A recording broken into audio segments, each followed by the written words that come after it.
Bapak Rocky Gerung yang siap-siap memprotes saya sebentar lagi ini jadi di medsosnya di beliau. Ini dia momen Pak Purbaya bercandain Rocky Gerung. Endingnya bikin ngakak guys. Dia kita saksikan. Dia sekarang ledekin Jokowi nggak ngapa-ngapain. Ini Pak.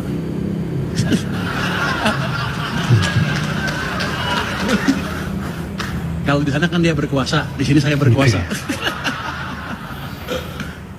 Jadi ini dipaksa intervensi langsung oleh presiden sampai ke sana. Jadi Presiden Jokowi itu berjasa buat kita, walaupun di sampingnya ada saya sih. Entry Cowboy.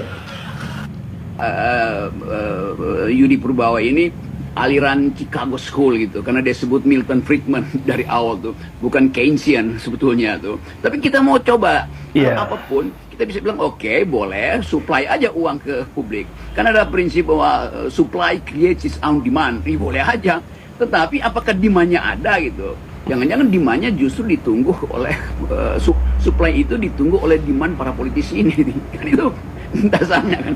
Jadi saya mau coba bikin keterangan ini dengan menganggap bahwa oke, ada niat baik, tetapi selama ekologi politik, ekologi kabinet tidak dilakukan radical break, maka ini akan jadi wacana teoritis saja. Kira-kira begitu tuh.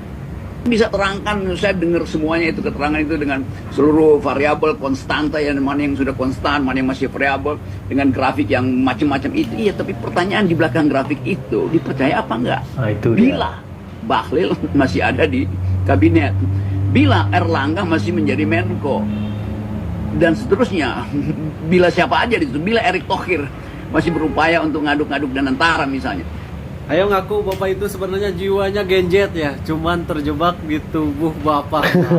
Jiwanya Gen Z cuman terjebak di tubuh Bapak, katanya. Bapak Purbaya ya. Walaupun gayanya selengean, tapi kerjanya mulai kelihatan. Dari mulai menyuntikkan dana pemerintah 200 triliun ke perbankan, dan yang teranyar mengkritik Rocky Gerung di hadapan orangnya langsung.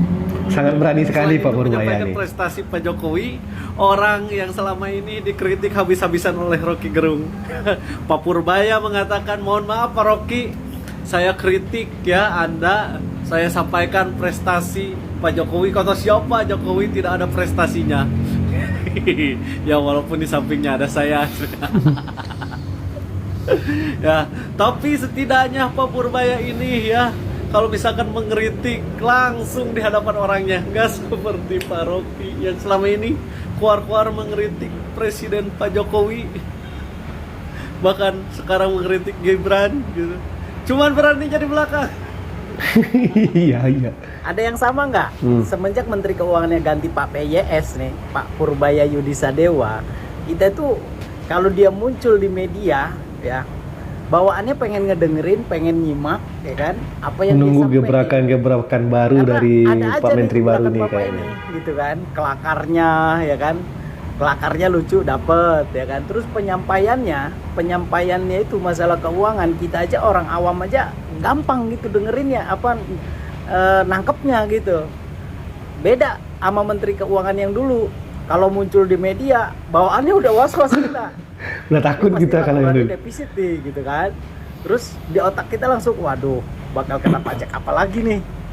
Pajak apa lagi nih yang bakal naik? Gitu kalau Menteri Keuangan yang dulu. Kalau Pak Purbaya ini enggak gitu. Jadi kayak kita dibikin nunggu-nunggu nih sama Bapak satu ini. Hebat ini Bapak ini, bisa apa ya? Kita tunggu kinerjanya Pak Purbaya. Gitu ya, bisa nyatu dengan perasaan kita. Terus bahasa-bahasa yang dia pakai juga kan bahasa pasaran ya kan. Jadi gampang kita mencernanya. Beda sama yang dulu-dulu mah aduh, pakai bahasa-bahasa internasional yang aduh, susah kita nangkepnya. Emang luar biasa ini Pak Purbaya ini. Mudah-mudahan nih Pak Purbaya lancar-lancar ya Pak Purbaya ya. Bisa menjalankan tugas dari Presiden Prabowo dengan lancar, bisa bikin kemajuan Indonesia ya, ekonomi Indonesia stabil ya kan.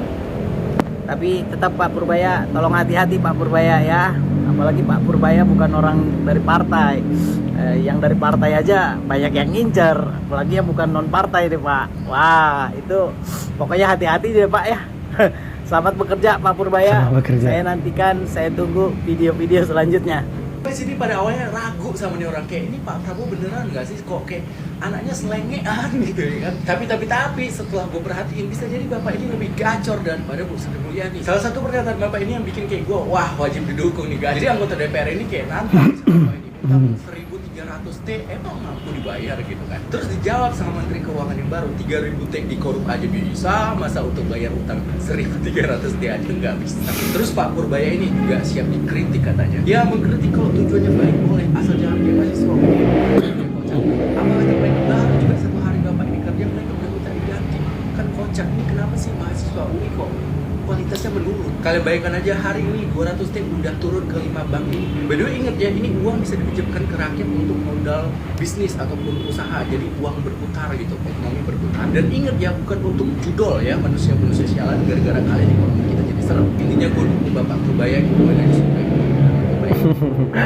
Nah, kita tunggu gebrakan-gebrakan baru dari Bapak Menteri Keuangan kita yang baru, Bapak Purbaya. Kayaknya ini Pak Purbaya ini serius dalam mengerjakan ini kayaknya guys. Jadi kita semakin penasaran untuk menunggu gimana kerja barunya, hasil-hasil barunya.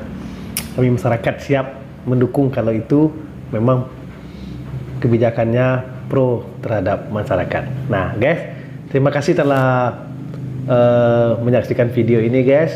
Jangan lupa like, comment, and share ya guys ya. Sampai jumpa.